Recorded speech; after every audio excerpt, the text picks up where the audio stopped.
നമസ്കാരം. മലയാളി വാർത്തയിലേക്ക് സ്വാഗതം. ഇപ്പോൾ നമ്മുടെ കേരളത്തിലെ നമ്പർ 1 എന്ന് പറയുന്ന ആരോഗ്യ മേഖലയിൽ നടക്കുന്ന ഗുരുതരമായിട്ടുള്ള പിഴവുകളാണ് ചർച്ചയാകുന്നത്.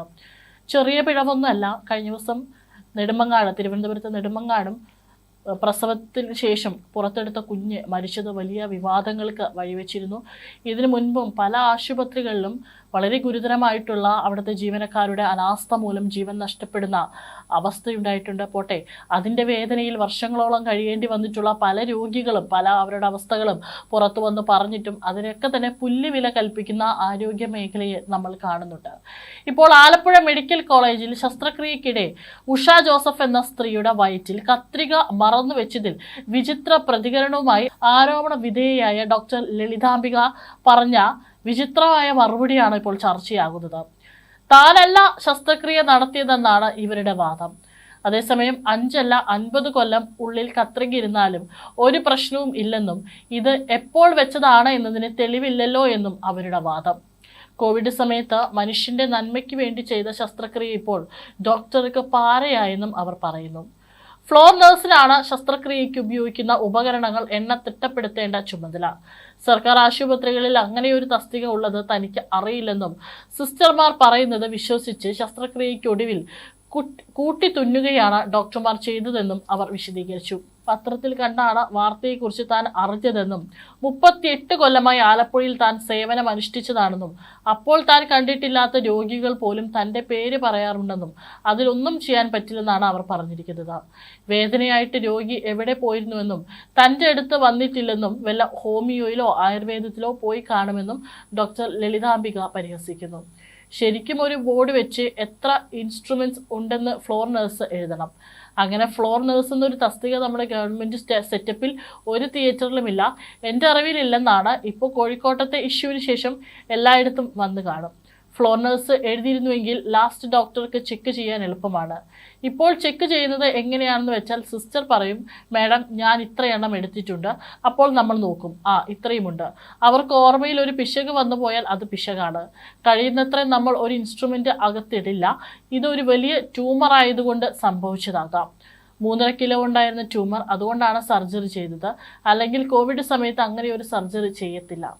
ഓവറിയിലെ ക്യാൻസർ ആണെന്ന് വിചാരിച്ചിരുന്നത്, പക്ഷെ ചെയ്തപ്പോഴാണ് ഫൈബ്രോയിഡ് ആണെന്ന് കണ്ടെത്തിയത്. മനുഷ്യന് നന്മയ്ക്ക് വേണ്ടിയാണ് ആ കോവിഡ് കാലത്ത് കഷ്ടപ്പെട്ട് ചെയ്തത്. പക്ഷെ ചെയ്തവർക്ക് അത് പാരയായി. എടോ, ഇത് വയറ്റിലുള്ളത് കൊണ്ട് ഒന്നും അറിയത്തില്ല. വയ്ക്കാം എന്നല്ല, തെറ്റാണ്. പക്ഷേ വയറ്റിൽ ഇതിരുന്നത് കൊണ്ട് ഒന്നും അറിയത്തില്ല. ഇത് പണ്ട് 20 കൊല്ലം മുമ്പ് വെച്ചതുമാകാം. ഇപ്പോൾ വെച്ചതാണ് എന്നുള്ളതിന് ഒരു തെളിവുമില്ല. ഇനിയിപ്പോൾ വല്ല കെമിക്കൽ ടെസ്റ്റ് കൊണ്ട് ഇൻസ്ട്രുമെൻറ്റിൻ്റെ പഴക്കം കണ്ടുപിടിക്കുകയോ മറ്റോ ചെയ്യേണ്ടി വരും. അല്ലാതെ അറിയാൻ പറ്റത്തില്ല. പത്രത്തിൽ കണ്ടാണ് ഞാനും വിവരം അറിഞ്ഞത്. എൻ്റെ പേര് പറഞ്ഞെന്ന് പറഞ്ഞ് എന്നെ ആൾക്കാർ വിളിച്ചു. ഞാൻ ചെയ്തതല്ലെന്ന് എനിക്ക് 100% ഉറപ്പാണ്. ഞാൻ റിട്ടയർ ചെയ്യുന്നതിന് തൊട്ട് മുൻപാണ്. ആ സമയം 3.5 കിലോയുള്ള ട്യൂമർ ഞാൻ എടുത്തിട്ടില്ല. സാധാരണ ഒരു ഓപ്പറേഷൻ ആണെങ്കിൽ നമ്മൾ മറന്നു പോകും. ഇതൊരു വളരെ പ്രധാനപ്പെട്ട കേസല്ലേ. ഞാനല്ല ചെയ്തത്. ഇന്ന് 10 മണിക്ക് ലൈബ്രറി തുറന്ന് കേസ് ഷീറ്റ് എടുത്ത് കഴിയുമ്പോൾ ആരാണ് ചെയ്തതെന്ന് അറിയാം. അന്ന് പ്രത്യേകിച്ച് കോവിഡ് റിലേറ്റഡ് റെസ്പോൺസിബിലിറ്റീസ് ഉള്ളതുകൊണ്ട് ഞാൻ ചെയ്തിട്ടില്ല. ഓപ്പറേഷൻ ചെയ്ത് 3-ാം ദിവസം പേഷ്യൻ്റ് വീട്ടിൽ പോയി. ഇത്രയും നാളായിട്ടും ആ പേഷ്യൻ്റ് പെയിനായിട്ട് വന്നിട്ടില്ല. ഇപ്പോൾ യൂറിനറി സ്റ്റോൺ ഇൻവെസ്റ്റിഗേറ്റ് ചെയ്തപ്പോഴാണ് ഇത് കണ്ടത്. ഇവരുടെ സിംറ്റം മുഴുവൻ യൂറിനറി സ്റ്റോൺ കൊണ്ടാണ്. റെസ്പോൺസിബിലിറ്റി സ്വാഭാവികമായും ശസ്ത്രക്രിയ ചെയ്തയാൾക്ക് വരും. ബാക്ക്ഗ്രൗണ്ട് ഇങ്ങനെയാണ്. ഇൻസ്ട്രുമെൻ്റ് എഴുതുന്നില്ല, ഫ്ലോർ നഴ്സ് ഇല്ല, ഇൻസ്ട്രുമെൻ്റ് കറക്റ്റ് എന്ന് പറഞ്ഞ് ഡോക്ടർ വിശ്വസിച്ചു. നമുക്ക് 60 ഇൻസ്ട്രുമെൻ്റ് കാണും ആ സമയത്ത്. അത് മുഴുവൻ ചെയ്യുന്നത് ഡോക്ടറല്ല. കൃത്യമായി തിട്ടപ്പെടുത്തുന്നത് സിസ്റ്ററാണ്. സിസ്റ്റർ പറയും അവസാനം എല്ലാം ഉണ്ടെന്ന്. അപ്പോൾ നമ്മൾ അടയ്ക്കും. ഇതാണ് സംഭവിക്കുന്നത്. താൻ 38 കൊല്ലമായിട്ട് ആലപ്പുഴയിലുള്ളതല്ലേ, ഞാൻ കണ്ടിട്ട് പോലും ഇല്ലാത്ത പേഷ്യൻ്റ് പോലും എൻ്റെ പേര് പറയും. അതിപ്പോൾ ഒന്നും ചെയ്യാൻ പറ്റില്ല. ഇത്രയും വർഷം ആലപ്പുഴയിൽ ഇരുന്നിട്ടുള്ള ആരുമില്ല. ഈ പേഷ്യൻ്റ് വേദനയായിട്ട് എവിടെ പോയി? നമ്മുടെ അടുത്തൊന്നും വന്നിട്ടേ ഇല്ലല്ലോ. വല്ല ഹോമിയോയോ ആയുർവേദമോ പോയി കാണും. അല്ല എവിടെ പോയെന്ന് എനിക്കറിയില്ല. ഇത് 20 കൊല്ലം ഇരുന്നാലും അറിയത്തില്ല. അല്ലെങ്കിൽ ഇത് കുടലിൽ വല്ലതും തുളച്ചു കയറണം. ഇത് പക്ഷെ അങ്ങനെയൊന്നും കയറിയിട്ടില്ല. ഇങ്ങനെ വെർട്ടിക്കലായിട്ട് ഇരിക്കുകയാണ്. അത്യാവശ്യം എമർജൻറ്റ് കോംപ്ലിക്കേഷൻ കേസ് വരുമ്പോൾ വിളിക്കുമ്പോൾ ചെല്ലും, എന്നിട്ട് പോരും. യൂണിറ്റ് ചീഫ് എന്ന നിലയിൽ IP നമ്പറിൻ്റെ ഓർഡറിൽ കൃത്യമായി ശസ്ത്രക്രിയയ്ക്ക് തീയതി കൊടുത്തിട്ടുണ്ടാകും. HOD ആയിരുന്നതുകൊണ്ടാകാം തൻ്റെ പേര് രോഗി പറയുന്നതെന്നും ഡോക്ടർ പറഞ്ഞു. ഇതാണ് ഡോക്ടറുടെ വാക്കുകൾ. അതായത് സിസ്റ്റർമാരാണ് ഇത്തരത്തിലുള്ള കാര്യങ്ങളിൽ ഉത്തരവാദിത്തം കാണിക്കേണ്ടത്. ഡോക്ടർ അത് നോക്കി അവർ പറയുന്നത് വിശ്വസിക്കുകയാണ് ചെയ്യാറുള്ളത്. മാത്രമല്ല ഇത്തരത്തിലൊരു കേസ് താൻ കൈകാര്യം ചെയ്തിട്ടില്ലെന്നാണ് പറയുന്നത്. പക്ഷേ ഇവിടെ വല്ല ഹോമിയോയിൽ ആയുർവേദത്തിലോ പോയി എന്നുള്ള പരിഹസിച്ചുകൊണ്ടുള്ള ഒരു പ്രസ്താവന കൂടി അവർ നടത്തുന്നുണ്ട്.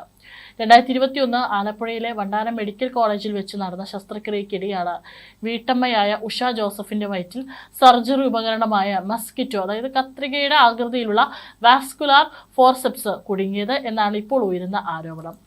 കഴിഞ്ഞ ദിവസം MRI സ്കാനിങ്ങിലൂടെയാണ് ഉഷയുടെ വയറ്റിൽ കത്രിക കണ്ടെത്തിയത്. 2021 മെയ് 5-നാണ് വയറിൽ മുഴ നീക്കം ചെയ്യാനുള്ള ശസ്ത്രക്രിയ നടന്നതെന്നും പിന്നാലെ കഠിനമായ വേദന അനുഭവപ്പെട്ടുവെന്നും ഉഷ ജോസഫ് പറഞ്ഞിരുന്നു. ആശുപത്രികളിൽ മാറി പോയി ചികിത്സ തേടി. മൂത്രത്തിലൂടെ രക്തം പോകാൻ തുടങ്ങിയപ്പോഴാണ് താൻ ടെസ്റ്റുകൾ നടത്തിയത്. ജോലിക്ക് പോലും പോകാൻ പറ്റാത്ത അവസ്ഥയിലായിരുന്നു. മൂത്രസഞ്ചിയിൽ കല്ലാണെന്നാണ് ആദ്യം പറഞ്ഞത്. പിന്നീട് എക്സ്റേ എടുത്തപ്പോഴാണ് വയറ്റിൽ കത്രിക കണ്ടത് എന്നും ഉഷ പറഞ്ഞു.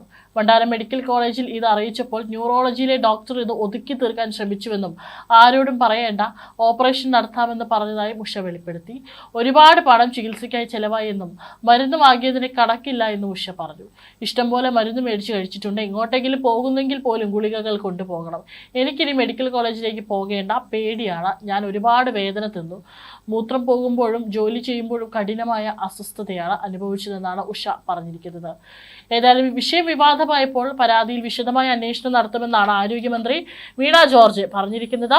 ഒരിക്കലും നടക്കാൻ പാടില്ലാത്ത സംഭവമാണ് നടന്നതെന്നും വളരെയധികം വിഷമമുണ്ടാക്കുന്നതാണെന്നും മന്ത്രി പ്രതികരിച്ചു.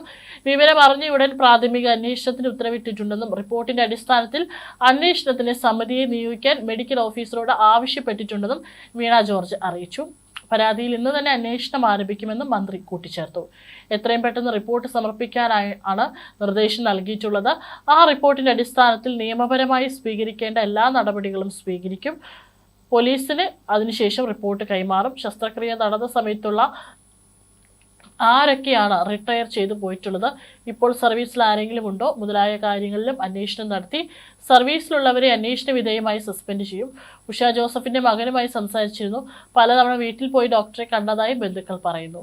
ഈ വിഷയങ്ങളിലെല്ലാം അന്വേഷണം നടത്തും. 2021 മെയ് 10-നാണ് ഉഷ ആശുപത്രിയിൽ അഡ്മിറ്റ് ആയതെന്ന് പ്രാഥമിക റിപ്പോർട്ടിലുണ്ട്. 12-നാണ് ശസ്ത്രക്രിയ നടന്നത്. 15-ന് ഡിസ്ചാർജ് ചെയ്തു. ഡോക്ടർക്ക് ഇങ്ങനൊരു കേസ് ഓർമ്മയില്ല, പക്ഷേ ശസ്ത്രക്രിയ ചെയ്തില്ലെന്നും ഓർമ്മയുണ്ട്. അത് എങ്ങനെയാണ് സാധ്യമാകുക? നോൺ പ്രാക്ടീസ് അലവൻസ് വാങ്ങുന്ന ഡോക്ടർമാർ വീട്ടിൽ സ്വകാര്യ പ്രാക്ടീസ് നടത്തുന്നുണ്ടോ എന്ന കാര്യം പണം നൽകിയെന്ന ആരോപണം ഈ അന്വേഷണത്തിന്റെ പരിധിയിൽ വരും. ലോകാരോഗ്യ സംഘടനയുടെ പ്രോട്ടോകോൾ അനുസരിച്ച് സ്ക്രബ് നഴ്സും ഡോക്ടറും ഒരുപോലെ ഉത്തരവാദിത്തപ്പെട്ടവരാണ്. സ്ക്രബ് നഴ്സ് ഇല്ലാതെ മെഡിക്കൽ കോളേജുകളിൽ ശസ്ത്രക്രിയ നടക്കില്ലെന്നും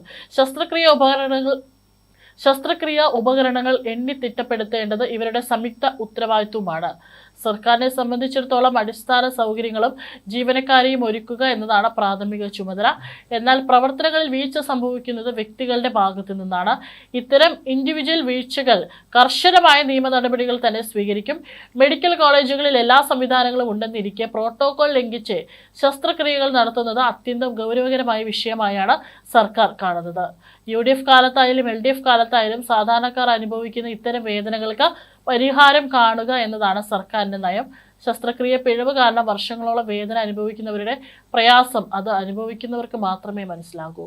ഉപകരണം വയറ്റിലിരുന്നാൽ പ്രശ്നമില്ലെന്ന് ഒരു കാരണവശാലും പറയാൻ പാടില്ലാത്തതാണ്. അതിനാൽ ഇത്തരം വീഴ്ചകളിൽ ഒരു തരത്തിലുള്ള ദാക്ഷിണ്യം സർക്കാരിന്റെ ഭാഗത്തു നിന്നുണ്ടാകില്ല. എല്ലാ കേസുകളിലും നിയമപരമായ നടപടികൾ വേഗത്തിലാക്കും. സ്വകാര്യ ആശുപത്രിയിൽ ചികിത്സയിലുള്ള ഉഷയുടെ കാര്യത്തിൽ ഒരു മെഡിക്കൽ ബോർഡ് രൂപീകരിക്കും. ശസ്ത്രക്രിയ ഉൾപ്പെടെയുള്ള തുടർ നടപടികൾക്ക് സർക്കാർ മേൽനോട്ടം വഹിക്കുമെന്നാണ് മന്ത്രി വീണ ജോർജ് അറിയിച്ചിരിക്കുന്നത്.